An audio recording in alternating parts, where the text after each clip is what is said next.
प्रिय विद्यार्थियों, हमने अब तक पढ़ा बीमा का उद्भव, बीमा का अर्थ और बीमा की विशेषताएं। आज हम जिस चीज़ की विवेचना करेंगे वह है अर्थव्यवस्था में बीमा की भूमिका।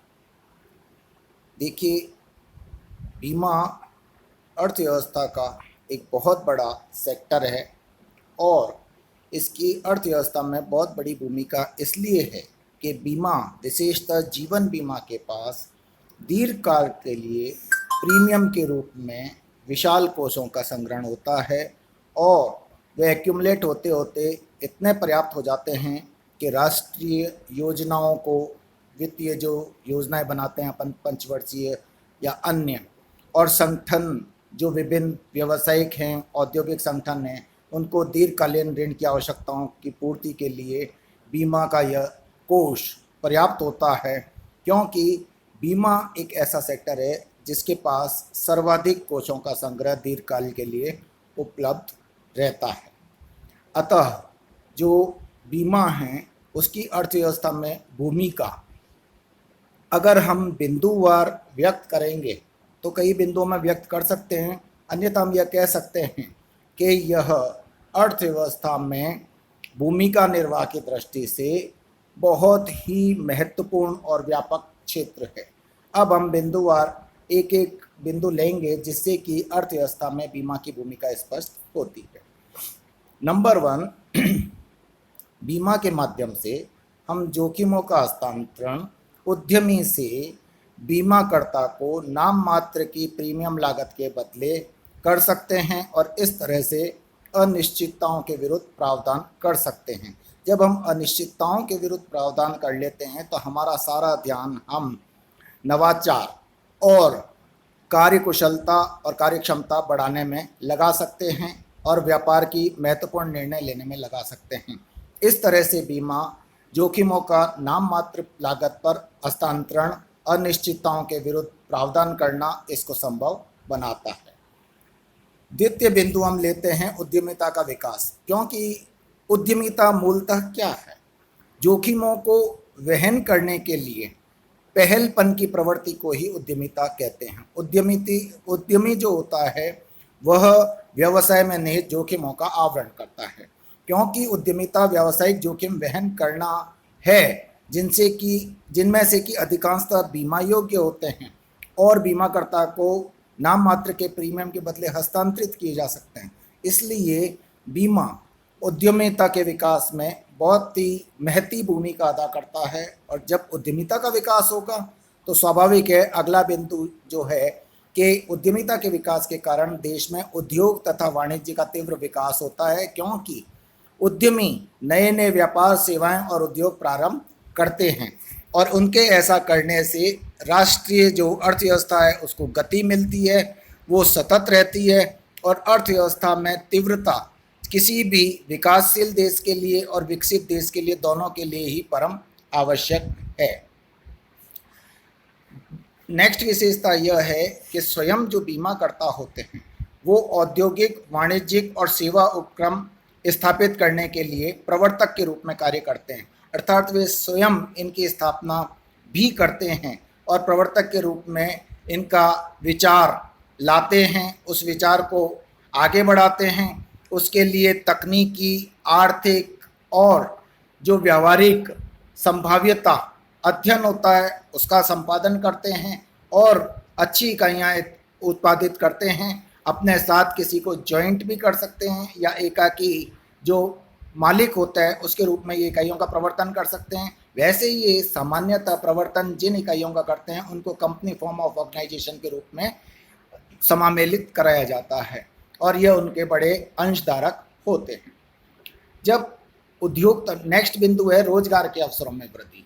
स्वाभाविक है कि जब उद्योग तथा वाणिज्य का तीव्र विकास होगा और उद्योग धंधे काफ़ी विकास करेंगे, स्थापित होंगे, सेवा उपक्रम स्थापित होंगे, वाणिज्यिक गतिविधियों का विकास होगा तो निश्चित रूप से रोजगार के अवसरों में वृद्धि होगी। तो रोजगार के अवसरों में वृद्धि दो तरह से बीमा करता है। एक तो प्रत्यक्षतः बीमा क्षेत्र ही काफ़ी सारे रोजगार के अवसर सृजित करता है, जिनमें कि बीमा कंपनियों में काम करने वाले कर्मचारी, मूल्यांकनकर्ता, बीमा एजेंट और साथ ही जो कानूनी सलाह देने वाले हैं, कानूनी परामर्शदाता, ये सब बीमा क्षेत्र की तरफ से सृजित किया गया रोजगार है। ये लाखों की संख्या में रोजगार के अवसर स्वयं सृजित करता है। इसको कहते हैं बीमा के द्वारा प्रत्यक्ष रोजगार के अवसरों में वृद्धि, तथा उद्योग वाणिज्य का विकास के माध्यम से ये जो रोजगार के अवसरों में वृद्धि करता है वह है अप्रत्यक्ष रूप से बीमा का रोजगार के अवसरों की वृद्धि में योगदान। फिर है प्रति व्यक्ति आय में वृद्धि।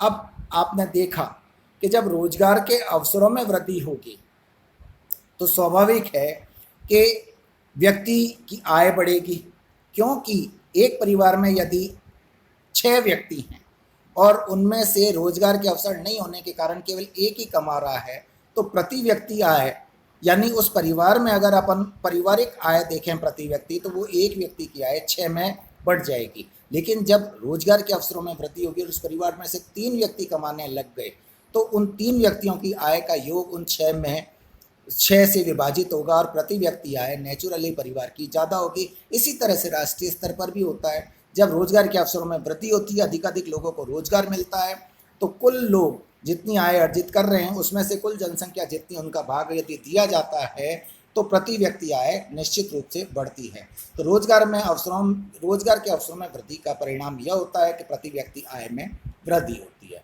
प्रति व्यक्ति आय में जब वृद्धि होती है तो उसका परिणाम ये होता है कि बचत दर में वृद्धि होती है। जब हमारी आय बढ़ेगी तो निश्चित रूप से हम एक और बचत दर में वृद्धि करेंगे, हम अधिक बचत करने लगेंगे, और दूसरी ओर हम अधिक उपभोग भी करने लगेंगे। तो बचत दर में वृद्धि होती है। इस बचत दर में वृद्धि के कारण काफ़ी बचतें एकत्रित होती हैं, तो इसका परिणाम यह होता है कि पूंजी निर्माण की दर में वृद्धि होती है। जब पूंजी निर्माण की दर में वृद्धि होती है और बचत दर में वृद्धि होती है, उद्योगों, सेवाओं में इनमें विनियोग होता है, तो व्यापक आर्थिक गतिविधियां प्रारंभ होती हैं। इससे राष्ट्रीय आय में वृद्धि होती है। जब राष्ट्रीय आय में और प्रति व्यक्ति आय में वृद्धि होती है तो इसका परिणाम यह होता है कि उपभोग क्षमता में वृद्धि होती है। जब उपभोग क्षमता में वृद्धि होगी तो उपभोग अधिक होने से मांग में वृद्धि होगी। जब मांग में वृद्धि होगी तो लाभकारी विनियोजन के अवसर सृजित होंगे, क्योंकि उत्पादन अधिकाधिक करने की आवश्यकता उत्पन्न होगी। जब उत्पादन अधिकाधिक होगा और लाभकारी विनियोजन के अवसर सृजित होंगे तो इसका यह परिणाम होगा कि उत्पादन में वृद्धि होगी। जब उत्पादन में वृद्धि होगी तो ऑब्वियसली बड़े पैमाने की मितव्ययिताएं प्राप्त होने लगेंगी। जब बड़े पैमाने की मितव्ययिताएं प्राप्त होंगी तो लागतों में प्रति इकाई लागत में कमी आएगी। जब प्रति इकाई लागत में कमी आएगी तो उत्पादकों की लाभदायकता में वृद्धि होगी। जब उत्पादकों की लाभदायकता में वृद्धि होगी तो इससे मूल्यों में स्थायित्व आएगा और वे मूल्यों में कमी के रूप में इसका लाभ ग्राहकों तक वितरित करेंगे। जब मूल्यों में कमी और स्थायित्व आएगा तो इससे मुद्रास्फीति पर प्रभावी नियंत्रण में सहायता मिलेगी। जब मुद्रास्फीति पर हम प्रभावी रूप से नियंत्रण कर पाएंगे तो हमारी ख्याति में वृद्धि होगी, देश की ख्याति में वृद्धि होगी। जब देश की ख्याति में वृद्धि होगी तो उद्योग, वाणिज्य तथा अर्थव्यवस्था का सतत विकास सुनिश्चित होगा, क्योंकि बाहर के जो विनियोजक हैं, बाहर की इकाइयाँ हैं विदेशी, क्योंकि आजकल भूमंडलीकरण का युग है, इसमें विदेशों से भी कंपनियां आती हैं हमारे देश में निवेश करने, बशर्ते कि उनको हमारे देश में निवेश का सकारात्मक वातावरण महसूस होता हो। तो उद्योग, वाणिज्य तथा अर्थव्यवस्था का सतत विकास सुनिश्चित होगा। विदेशी कार्यालय जो हमारे हैं बीमा कंपनियों के, उनके द्वारा व्यवसाय से विदेशी मुद्रा भंडार में वृद्धि होती है, क्योंकि वहाँ प्रीमियम प्राप्त किया जाता है वो उन देशों की सापेक्षिक मुद्रा में लिया जाता है और इससे हमारे देश को विदेशी मुद्रा की आय अर्जित होती है। फिर बीमा से संपत्तियों की सुरक्षा सुनिश्चित होती है, क्योंकि बीमाकर्ता द्वारा अपने दायित्वों को सीमित करने के लिए व्यापक शिक्षण, प्रशिक्षण, विज्ञापन एवं प्रचार किया जाता है तथा बीमितों द्वारा बीमित संपत्ति की सुरक्षा के लिए बीमा अनुबंध के अंतर्गत आवश्यक सुरक्षात्मक प्रावधान करने की बाध्यता भी होती है। जैसे यदि मैं मेरी दुकान का बीमा करा रहा हूँ तो मेरी दुकान का बीमा तभी किया जाएगा जबकि बीमाकर्ता का जो व्यक्ति है इंस्पेक्शन करने जो मेरी दुकान का आता है वो यह बात सुनिश्चित कर लेगा कि मेरी दुकान के आसपास आग बुझाने के पर्याप्त साधन हैं और मैंने दुकान में कंस्ट्रक्शन इस तरह का कर रखा है कि आग तेजी से फैले नहीं, एंट्री एग्जिट की पर्याप्त व्यवस्था कर रखी है, रोशनदान की पर्याप्त व्यवस्था है, निकासी की पर्याप्त व्यवस्था है, और मैंने अगर आवश्यकता हो तो अग्निशमन यंत्र लगा रखे हैं, फायर एक्सटिंग्विशर्स जिन्हें कहते हैं। तो ये सब मैं करूँगा तभी मेरा बीमा होगा, और चूंकि मेरे को बीमा कराना आवश्यक है इसलिए मैं इन सब की व्यवस्था करूँगा। तो इससे मैं अपने बीमा योग्यता तो उत्पन्न करता ही करता हूँ, साथ ही संपत्ति की सुरक्षा की भावना को भी प्रोत्साहन मिलता है, और इससे राष्ट्रीय संपत्ति की सुरक्षा सुनिश्चित होती है। और न केवल ये, बल्कि यह भी है बीमा में एक शर्त कि यदि क्षति हो रही है तो उसे अल्प करने का, उसे न्यूनतम करने का यह दायित्व बीमित का होता है, क्योंकि बीमित के पास ही, बीमित के नियंत्रण में ही वो संपत्ति होती है। अगर वो प्रमाणित हो जाता है कि उसने उपेक्षा की और बीमित का जो संपत्ति का जो हानि हुई है वो उसकी उपेक्षा से हुई, अगर वो उपेक्षा नहीं करता तो इस संपत्ति के हानि को न्यूनतम किया जा सकता था, तो अतिरिक्त जो हानि हुई है वह स्वयं बीमित को वहन करनी पड़ जाएगी। इसलिए बीमित जब वास्तव में हानि क्या श्रृंखला प्रारंभ होती है तो उसे न्यूनतम करने का भी गंभीर प्रयास करता है। इस सब का परिणाम यह होता है कि संपत्तियों की सुरक्षा सुनिश्चित होती है। फिर बीमा के कारण व्यक्तियों तथा व्यवसायिक अथवा अन्य उपक्रमों की साख सृजन क्षमता में भी वृद्धि होती है, क्योंकि बीमाकृत विषय वस्तु की धरोहर पर ऋणदाता आसानी से ऋण बिना जोखिम के दे सकते हैं, क्योंकि वो ऋण या तो मैं चुका दूंगा, और अगर मैं नहीं रहता हूँ या वो वस्तु नहीं रहती तो उसके नष्ट हो जाने पर उस वस्तु का मैंने बीमा करा रखा है, या मेरा व्यक्तिगत दायित्व है तो मैंने अपने जीवन का बीमा करा रखा है, उसका असाइनमेंट मैं कर देता हूँ तो वो उसकी धरोहर पर मुझे ऋण आसानी से मिल जाएगा, क्योंकि ऋणदाता को कोई भी रिस्क नहीं है, या तो ऋण मैं चुका दूंगा या उसे बीमाकर्ता से राशि मिल जाएगी। ऐसे ही महत्वपूर्ण भूमिका वाले संगठन में जो व्यक्ति होते हैं, ऐसे पदों को धारित करने वाले अति महत्वपूर्ण व्यक्तियों का भी हम बीमा कराकर व्यावसायिक उपक्रम को अपेक्षाकृत सुरक्षित कर सकते हैं।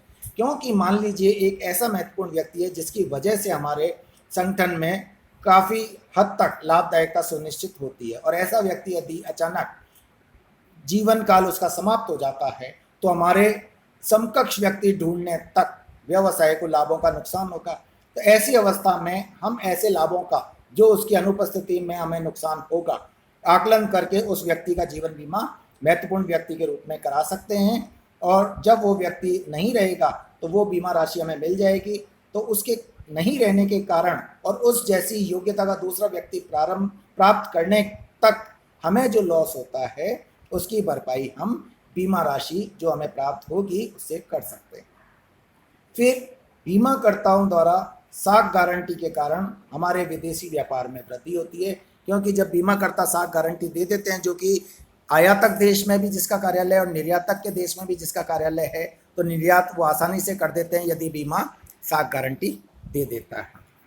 फिर शोध और अनुसंधान, इसमें भी वृद्धि होती है और नवकरणों को प्रोत्साहन मिलता है, क्योंकि शोध और अनुसंधान और नवकरण ये दो आवश्यक हैं, और इनके बिना नवाचार नहीं हो सकते। और नवाचार के लिए शोध अनुसंधान आवश्यक तो है, लेकिन इसमें निहित व्यय बहुत अधिक होता है। इतना अधिक व्यय बीमाकर्ता ही वहन कर सकते हैं, क्योंकि प्रीमियम के रूप में उनकी पर्याप्त आय होती है और उनकी लाभदायकता भी काफ़ी अच्छी है, और उनका व्यवसाय काफ़ी वृहद और सुनिश्चित होता है।